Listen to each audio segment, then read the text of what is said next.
Ovo prži korov kao vatra, a nema kemikalija. Neverovatno. Korov zna biti prava muka, pogotovo kad se širi po vrtu između ploča ili uz rubove staza.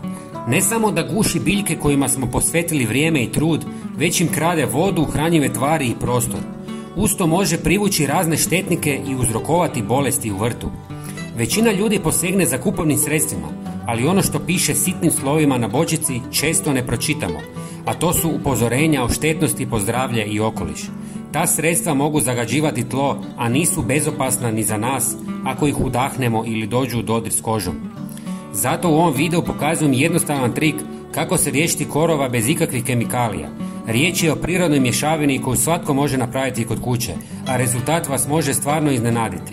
I da, nije dovoljno samo iščupati korov, jer ako ostane i dijelić korijena u zemlji, sve će opet početi rasti i niste ništa napravili.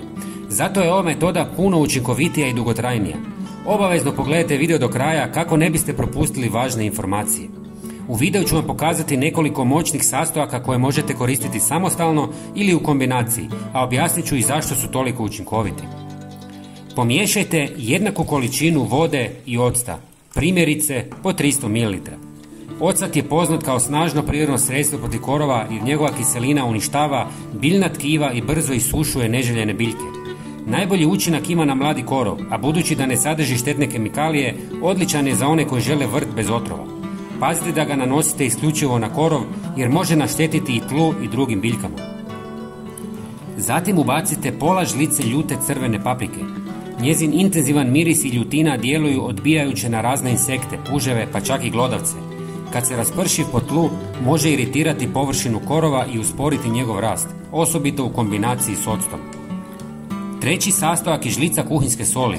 Sol izvlači vlagu iz biljnih stanica, zbog čega se korov brzo suši i propada. Najbolje djeluje na mladi korov.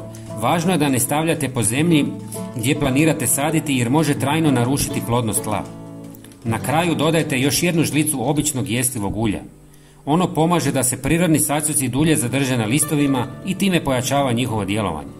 Osim toga, omekšava površinski sloj biljke i omogućuje da ocat, sol i druge tvari lakše prodru te učinkovitije unište korov. Procijedite kroz gazu kako se šprica ne bi začepile.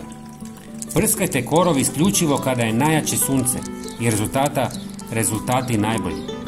Pogledajte kako se korov osušio već nakon nekoliko sati. Osušio se sve do korijena i više nikad neće rasti i to je ono što smo htjeli postići. Pogledajte i naš sljedeći video na ekranu. Hvala vam puno i pozdrav!